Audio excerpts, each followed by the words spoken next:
আল্লাহর নবী বলেন, আমি ওই সব লোকদের কথা বলি যারা পিতামাতা দুইজন অথবা দুইজনের একজনকে নিজের জীবদ্দশায় পেল আর তাদের খেদমত করে নিজের জন্য জাহান্নাম হারাম করতে পারলো না, তার মতো হতভাগ্য পৃথিবীতে আর কেউ নাই। নিজের জন্য জান্নাত ওয়াজিব করতে পারলো না আর জাহান্নাম হারাম করতে পারলো না, ওর মতো হতভাগ্য আর কেউ নাই। হযরতে আবু দাউদের এক হাদিসে এসেছে, আব্দুল্লাহ ইবনে আমর রাদিয়াল্লাহু তাআলা আনহুমা বলছেন, রাসূলের কাছে এক যুবক এসে বললেন, ইয়া রাসূলুল্লাহ, আমি আমার মায়ের বিরুদ্ধে আপনার কাছে অভিযোগ জানাতে এসেছি। কি অভিযোগ? কয় যে আমার মায়ের মেজাজ খুব খারাপ। রাসূলুল্লাহ বললেন, তোমার মা যখন তোমার পেটে নিয়ে 8 মাস 10 মাস ঘোরাঘুরি করছে তখন তো তার মেজাজ খারাপ ছিল না। সাহাবী বলছেন, হে রাসূল, আমি সত্যি বলছি আমার মায়ের মেজাজ দারুণ খারাপ। রাসূলুল্লাহ বললেন, তোমার মা যখন রাতের পর রাত জাগতো এবং তোমাকে দুধ পান করাতো তখন তো তার মেজাজ খারাপ ছিল না। সাহাবী বলছেন, হে রাসূল, আমি আমার মায়ের সে দুধের হক আদায় করে দিছি। কিভাবে? তো তিনি বললেন যে আমি আমার মাকে ঘাড়ে করে হজ করেছি, বুড়ি মানুষ, ঘাড়ে করে হজ করেছি, তাওয়াফ করেছি, মিনা মুজদালিফা করেছি, সব করেছি। আমি আমার মায়ের দুধের হক আদায় করে দিয়েছি। প্রিয় নবী সাল্লাল্লাহু আলাইহি সাল্লাম বলছেন, তুমি কি তোমার মায়ের সেই কষ্টের বদলা দিতে পারো যা তুমি তোমার মা তোমাকে ভূমিষ্ঠ করার সময়, প্রসব করার সময় তোমার মা যে কষ্ট করেছিল, তুমি কি সারা জীবনেও সেইটার প্রতিদান দিতে পারবে? সুবহানাল্লাহ। এই জন্য মা বাপের প্রতি ইহসান করতে হবে, তাদেরকে ভালোবাসতে হবে। তবে এরকম বহু লোক আছে আমাদের মধ্যে যে মা বাপকে খারাপ ব্যবহার করেছে, ইতিমধ্যে মা বাপ মারা গেছে। হইতে পারে এরকম লোক মাহফিলের মধ্যে আছে, মা বাপ মারা গেছে, এখন আজকেই ওয়াজ শুনলো, মা বাপের জন্য খেদমত করা ছিল ফরজ, এই দায়িত্ব তো পালন করতে পারি নাই, এখন কি হবে? রাসূলুল্লাহ বলছেন, মাতা পিতার মৃত্যুর পরে সন্তানের 4টি হক আছে। কয়টি হক? মুখস্থ করেন, কয়টি হক? মা বাপ মরে যাওয়ার পর সন্তানের উপরে 4টি হক। একটা হলো খেসার আদ-দুআউ লাহুমা, মা বাবার জন্য দোয়া করা, ওয়াল ইস্তিগফারু লাহুমা, এবং তাদের জন্য আল্লাহর কাছে ক্ষমা চাওয়া, ওয়া ইনফাদু আহদিহিমা, এবং তাদের ওয়াদাকে পূরণ করে দেওয়া, ওয়া ইকরামু সাদিকিহিমা, আর তাদের বন্ধু বান্ধবের সাথে সদ্ব্যবহার করা। মা বাপের বন্ধু বান্ধবী যারা আছে তাদের সাথে সদ্ব্যবহার করা। এখন এই অবস্থা যদি কেউ করতে পারে, তাদের জন্য দোয়া করা, তো আল্লাহ রাব্বুল আলামিন তাদেরকে মেহেরবানি করবেন এবং তাদেরকে গুনাহ খাতা আল্লাহ তাআলা মাফ করে দিবেন। এখন মাতা পিতা যদি অমুসলিম হয় তাহলে কি হবে, সেই কথাটা সামনের আয়াতে আসতেছে।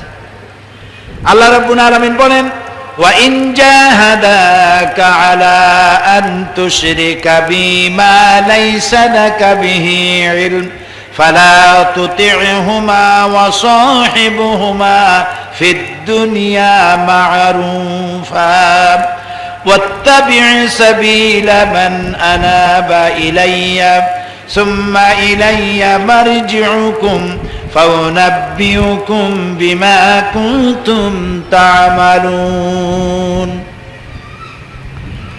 ওয়াইন জাহাদাকা, আর যদি তোমাদের পিতামাতা তোমাদের উপরে চাপ সৃষ্টি করে আল্লাহর সাথে শরীক করার জন্য এমন জিনিস যা তুমি জানো না, ফালা তুতি'হুমা, তাহলে ওই মাতা পিতার ওই কথা মানা যাবে না। মাতা পিতার সব হুকুম মানা যাবে, কিন্তু এমন কোন হুকুম মানা যাবে না যে হুকুম মানতে গেলে আল্লাহর সাথে নাফরমানি হয়।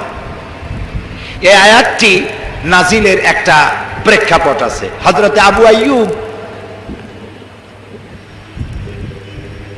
রাদিয়াল্লাহু তাআলা আনহু, তিনি যখন ইসলাম কবুল করেছিলেন তখন অমুসলিম পিতামাতার প্রতি আচরণের কথা তার কাছে আসলো।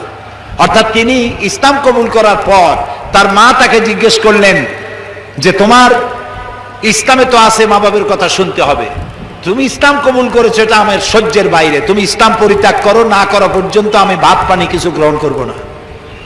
বিপদ হয়ে গেল না? তখন এই সাহাবী গিয়ে রাসূল করিম সাল্লাল্লাহু আলাইহি সাল্লামের কাছে গিয়ে নালিশ করলেন, ফরিয়াদ করলেন, হে রাসূল আমি এখন কি করব? আমার মা খাওয়া দাওয়া বাদ দিয়ে দিয়েছে, আমাকে ইসলাম পরিত্যাগ করার জন্য বলছে। রাসূলুল্লাহ বললেন মা বাবার সব কথা মানা যাবে, কিন্তু আল্লাহর সাথে রাসূলের সাথে নাফরমানি হয় এমন কোনো কথা মানা যাবে না। তবে পিতামাতা যদি কাফের হয়, মুশরিকও হয়, তাদের প্রতি সদ্ব্যবহার করতে হবে আর তাদের জন্য আল্লাহর কাছে দোয়া করতে হবে। হযরতে আবু হুরায়রা রাদিয়াল্লাহু তাআলা আনহু তিনি ইসলাম কবুল করার পর তার মা ইসলাম কবুল করে নাই। একদিন হযরতে আবু হুরায়রা রাসূলুল্লাহর দরবারে এসে রাতের বেলায় কাঁদতেছিলেন। আল্লাহর নবী প্রশ্ন করলেন, আবু হুরায়রা কাঁদো কেন?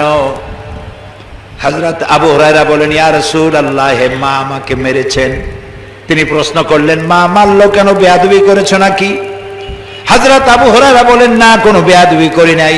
তাহলে মারলো কেন? হযরত আবু হুরায়রা বলেন, ইয়া রাসূলুল্লাহ, আমি আপনার দরবার থেকে গভীর রাত্রে বাড়ি ফিরে গিয়েছিলাম। আমার মা আমাকে প্রশ্ন করলো, আবু হুরায়রা কোথায় ছিলি? আমি বললাম, আমার মা এই পৃথিবী যার পায়ের উপরে চুমা খাইতে পারলে ধন্য হয়ে যায়, আমি সেই রাসূলের কাছ থেকে এসেছি। মা আমাকে বলল, আবু হুরায়রা হয় আমার বাড়ি ছাড়বি, না হয় রাসূলের বাড়ি ছাড়বি। হে রাসূল, আমি আমার মায়েরে বললাম, মা আমাকে মার শুরু করলো। আমি মার খাইতে খাইতে বললাম, মা তোমার গায়ে যত শক্তি আছে সমস্ত শক্তি দিয়ে তুমি আমাকে প্রহার করো, আমি তোমার বাড়ি সুদ্ধা তামাম দুনিয়া ছেড়ে দিতে পারি, রাসূলের বাড়ি ছাড়তে পারি না। মা আমারে গলা ধাক্কা দিয়ে বের করে দিল।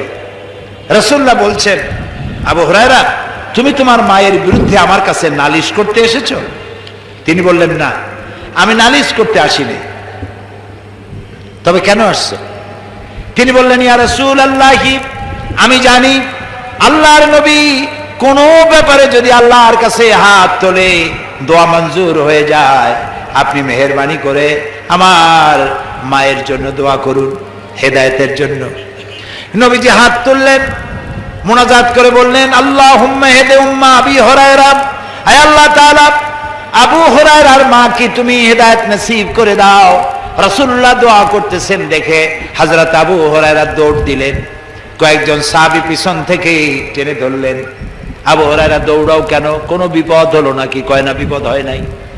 আমারে দৌড়াতে দাও, আমি দৌড়াইয়া বাড়ি যে দেখতে চাই। আমি দৌড়াইয়া বাড়ি গেলাম আগে না, আমি বাড়ি পৌঁছবার আগে আল্লাহর নবীর দোয়া আমার বাড়ি পৌঁছে গেছে, ওইটা দেখতে চাই।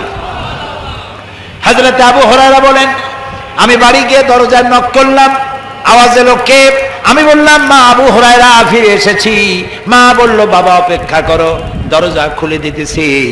আবু হুরায়রা বলেন, আমার মনে হলো মায়ের গলার আওয়াজে কুহুরির কর্কশতা পেলাম না, মায়ের গলার আওয়াজে আমি তাওহীদের নরমিয়াত পেলাম।